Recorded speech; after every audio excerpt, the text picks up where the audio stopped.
ನಮಸ್ಕಾರ ಸ್ನೇಹಿತರೆ, ನನ್ನ ಯೂಟ್ಯೂಬ್ ಚಾನಲ್ಗೆ ನಿಮಗೆಲ್ಲರಿಗೂ ಸ್ವಾಗತ. ನನ್ನ ಚಾನಲ್ನಲ್ಲಿ ನಿಮಗೆ ಬೇಕಾದ ಮಾಹಿತಿಗಳು ಮತ್ತು ರುಚಿಕರ ಅಡುಗೆಗಳನ್ನು ನೋಡಬಹುದು. ಸೊ ವಿಡಿಯೋ ಸ್ಟಾರ್ಟ್ ಮಾಡೋಕ್ಕೆ ಮುಂಚೆ ಈ ವಿಡಿಯೋನಾದರೂ ಇಷ್ಟ ಆದರೆ ಲೈಕ್ ಮಾಡಿ, ಶೇರ್ ಮಾಡಿ, ಕಮೆಂಟ್ ಮಾಡಿ. ಇನ್ನೂ ಯಾರು ನನ್ನ ಚಾನಲ್ನ ಸಬ್ಸ್ಕ್ರೈಬ್ ಆಗಿಲ್ಲ ಬೇಗ ಬೇಗ ಹೋಗಿ ಸಬ್ಸ್ಕ್ರೈಬ್ ಮಾಡ್ಕೊಳ್ಳಿ. ಹಾಗೆ ಪಕ್ಕದಲ್ಲಿರೋ ಬೆಲ್ ಐಕಾನ್ನ ಕ್ಲಿಕ್ ಮಾಡಿ. ನಾನು ಯಾವುದೇ ವಿಡಿಯೋ ಮಾಡಿದ್ರು ಫಸ್ಟ್ ನೋಟಿಫಿಕೇಶನ್ ನಿಮಗೆ ಬರುತ್ತೆ.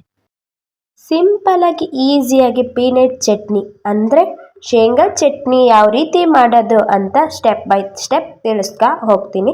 ಈಗ ಒಂದು ಪ್ಯಾನ್ನ ಬಿಸಿಗಿಟ್ಕೊಂಡು ಒಂದು 1/4 ಕಪ್ಪಷ್ಟು ಶೇಂಗಾ ಬೀಜನ ಆ್ಯಡ್ ಮಾಡ್ಕೊಂಡಿದ್ದೀನಿ. ಶೇಂಗಾ ಬೀಜ ಸಿಪ್ಪೆ ಉದ್ರೋವರೆಗೂ ಚೆನ್ನಾಗಿ ಲೋ ಫ್ಲೇಮಲ್ಲಿ ಇಟ್ಕೊಂಡೆ ಹುರ್ಕೊಳ್ಳಿ. ಶೇಂಗಾನ ಲೋ ಫ್ಲೇಮಲ್ಲಿ ಇಟ್ಕೊಂಡೆ ಹುರ್ಕೋಬೇಕು, ಯಾಕಂದರೆ ಹೈ ಫ್ಲೇಮಲ್ಲಿ ಇಟ್ಟರೆ ಸೀದೋಗೋ ಚಾನ್ಸಸ್ ಇರುತ್ತೆ. ಅದಕ್ಕೋಸ್ಕರ ಲೋ ಫ್ಲೇಮಲ್ಲೇ ಇಟ್ಕೊಳ್ಳಿ. ನಂತರ ಶೇಂಗಾ ಹುರ್ಕೊಂಡು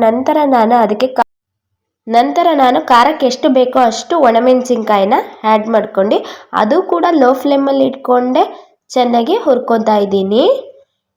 ಹುರ್ಕೊಂಡಾದ ನಂತರ ಇವೆರಡನ್ನು ನಂತರ ಒಂದು ಜಾರ್ಗೆ ಅರ್ಧ ಕಪ್ಪಲ್ಲಿ 1/4 ಕಪ್ಪಷ್ಟು ಕಾಯಿನ ಆ್ಯಡ್ ಮಾಡ್ಕೊಂಡು ಅದು ತರಿಯಾಗಿ ಬಂದಿದ್ದೀನಿ.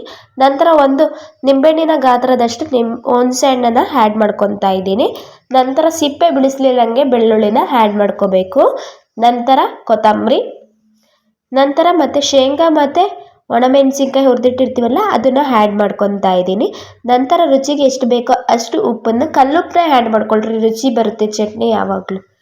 ಇದಿಷ್ಟು ಆ್ಯಡ್ ಮಾಡ್ಕೊಂಡು ಗ್ರೈಂಡ್ ಮಾಡ್ಕೊಂಡು ಬಂದುಬಿಡೋಣ. ಇವಾಗ ಗ್ರೈಂಡ್ ಆದ ನಂತರ ನೋಡ್ತಾ ಇರ್ಬೋದು ಯಾವ ರೀತಿ ಕಾಣ್ತಾ ಇದೆ ಅಂತ.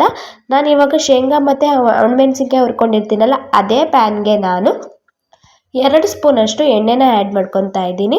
ನಂತರ ಎಣ್ಣೆ ಕಾದ ನಂತರ ಕರಿಬೇವು ಮತ್ತು ಜೀರಿಗೆ, ಸಾಸಿವೆನ ಆ್ಯಡ್ ಮಾಡ್ಕೊತಾ ಇದ್ದೀನಿ. ಇದಿಷ್ಟು ಆ್ಯಡ್ ಮಾಡ್ಕೊಂಡು ನಂತರ ನಾನು ರುಬ್ಬಿಟ್ಕೊಂಡಿರೋ ಚಟ್ನಿನ ಆ್ಯಡ್ ಮಾಡ್ಕೊಂಡಿದ್ದೀನಿ. ಈ ವಿಡಿಯೋನಾದರೂ ಇಷ್ಟ ಆದರೆ ಕಮೆಂಟ್ ಮಾಡೋದಂತೂ ಮರಿಬೇಡಿ. Thank you.